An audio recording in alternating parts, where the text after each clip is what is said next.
നേരിന്റെ രാഷ്ട്രീയമായിരുന്നു വി.എസ്. അച്യുതാനന്ദന്റെ നിന്ന് Mani C Kappan MLA. പാവപ്പെട്ടവന്റെയും ഇടത്തരക്കാരന്റെയും ജീവിതത്തിന് തണലായിരുന്നു വി.എസ്. വി.എസിന്റെ പ്രവർത്തനങ്ങളും രീതികളും ഏതൊരു രാഷ്ട്രീയക്കാരനും മാതൃകയാക്കാൻ കഴിയും. ഡൽഹിയിൽ വെച്ച് ആദ്യമായി വി.എസിനെ കണ്ടതിനെക്കുറിച്ചും മാണി സി കാപ്പൻ ഓർമ്മിക്കുന്നു. മാണി സി കാപ്പന്റെ പിതാവ് ചെറിയാൻ ജെ കാപ്പനും ഒന്നിച്ച് ജയിലിൽ കഴിഞ്ഞ കാര്യവും തടവറയിൽ നേരിടേണ്ടി വന്ന മർദ്ദനങ്ങളെക്കുറിച്ചും വി.എസ്. പറഞ്ഞിരുന്നു. അദ്ദേഹം ഒരു മാതൃക പുരുഷനാണ്.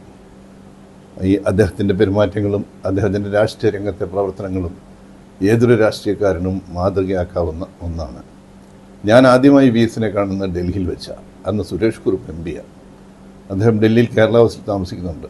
അപ്പം സുരേഷ് കുറുപ്പ് വിളിച്ചു, ഒരു വണ്ടി വേണം, വി.എസിനെ പാർലമെൻറ്റ് കാണിക്കാനായിട്ട് കൊണ്ടുപോകണമെന്ന് പറഞ്ഞു. ഞാൻ എൻ്റെ ബ്രദറിൻ്റെ വണ്ടി എടുത്ത് അവിടെ ചെന്നു.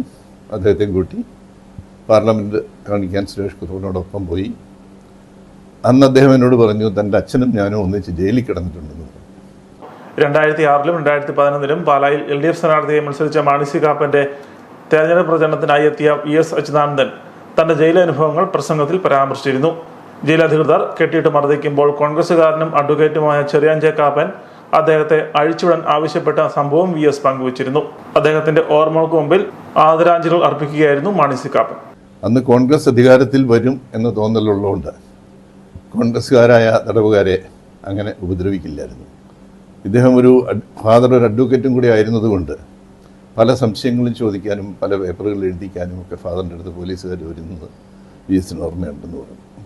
ഒരു ദിവസം ജയിലിൻ്റെ അഴികളിൽ കാല് കെട്ടിയിട്ടിട്ട് കാലിൽ ആഞ്ഞടിക്കുമ്പോൾ അദ്ദേഹം വന്ന് പറഞ്ഞു, ഞാനും ഒരു മനുഷ്യരുടെ മജ്ജയും മാംസവും കൊണ്ട് സൃഷ്ടിച്ച ഒരു മനുഷ്യരൂപമാണ് ഇത് എന്നുള്ളത് ഓർമ്മിക്കണം.